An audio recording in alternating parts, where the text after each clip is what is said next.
Well, thank you. And hello, everybody, and good evening. My name is Siobhan Lavin, and I'm very pleased to be nominated by Patrick for the role of Secretary in these elections.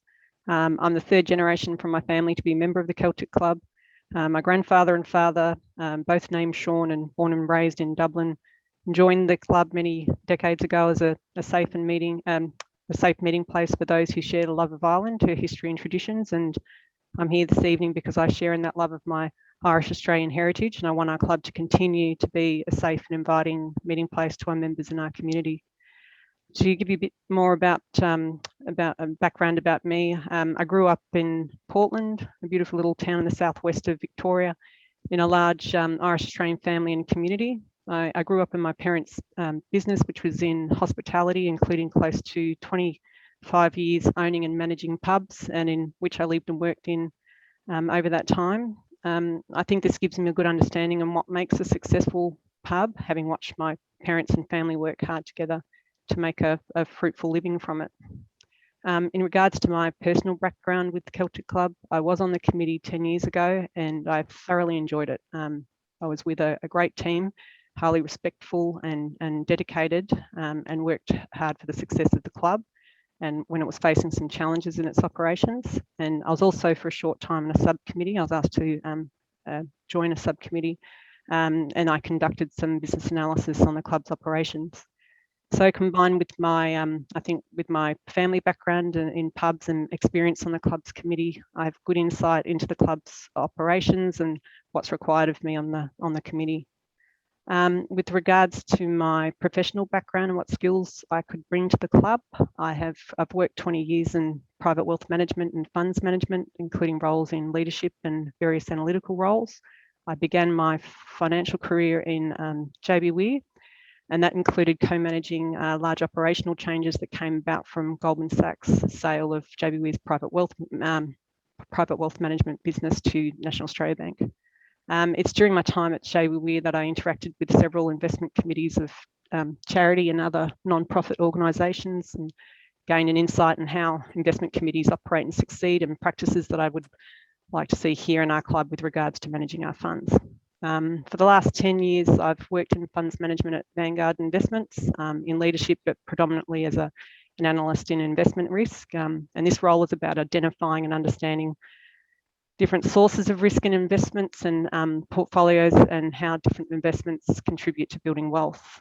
So the skills and experiences that I've accumulated in my professional career, I believe would be of benefit to the club, particularly the need to have a very robust and transparent framework for managing the club's assets. In my view, the club needs an investment subcommittee who oversees the club's investment strategy, whatever that ends up being in the committee in consultation with the members determines that to be, and ensures that investment strategy is fulfilled by an appropriately selected external wealth manager. So my prior leadership and operational skills would also prove valuable in the capacity of secretary if elected, to ensure good administration and definitely good communication with regards to membership, as well as overseeing compliance to the club's rules and law.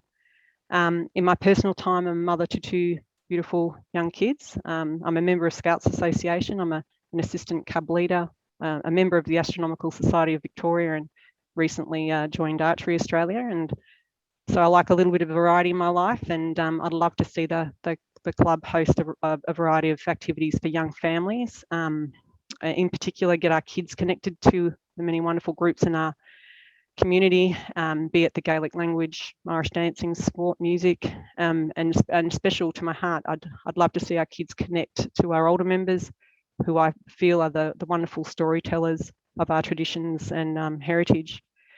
So I'm seeking your support to vote me as your secretary, because I think I can make a positive contribution to the club.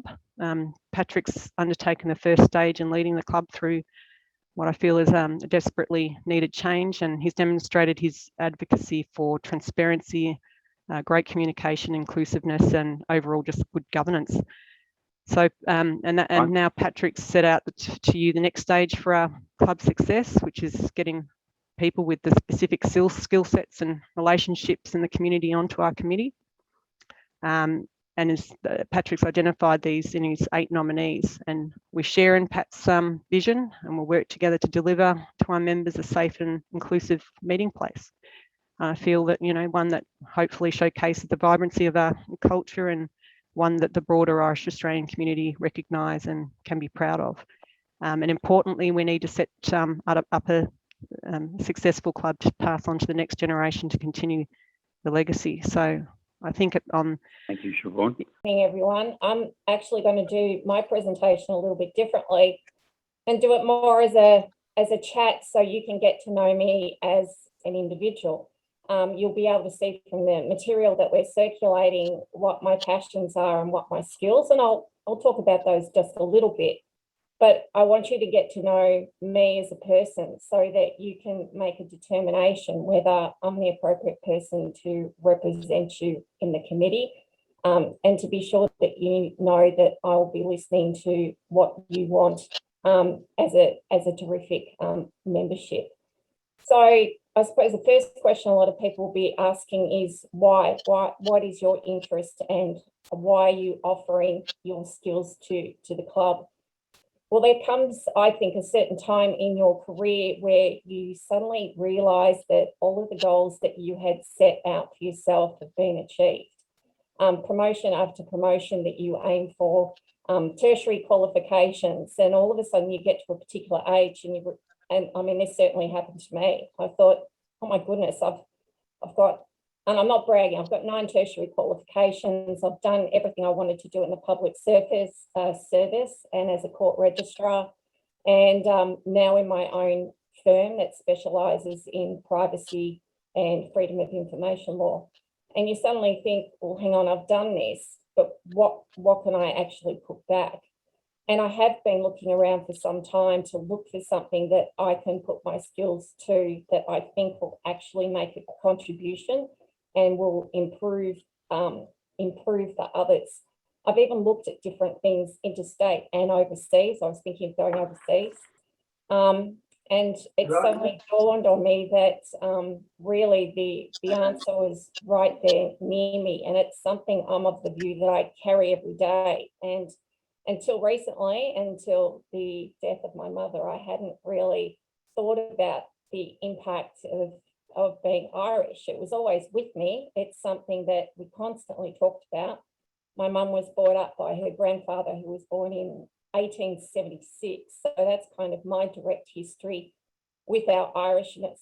And you might say, well, how does that impact upon you every day? Well, it's such things that in my household, you cannot have 2 knives on your dinner plate. That brings bad luck. You can't put shoes on the table. Like, it just these small things that it's taken me a long time to realise that this has come through all the way through generations and is with me now. And it's funny you say, my background's Irish, and it is. There's Collins, Burns, and Kerwins in my family, and it was there all along for me. So in regards to the skills that I can give, well, my background is completely governance. So today I actually gave advice to a water corporation board in regards to their documentation, minutes, and in particular how they should be preparing briefings to the Minister for Water. Yesterday I was actually involved in the drafting of a licence for another government agency.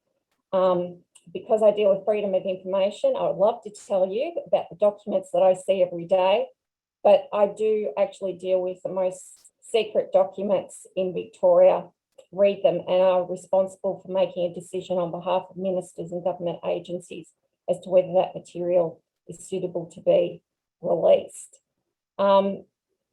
Going back to, and Siobhan, I was really interested to hear what you had to say about your family. I think there's a lot of things about us that are quite comparable. Maybe we could do this as a part-time gig. You and I share the responsibility.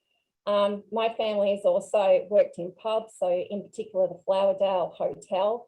For 50 years, my family held the licence there, and I'm really proud to say that the road that backs onto that pub is now called Collins Road after my family.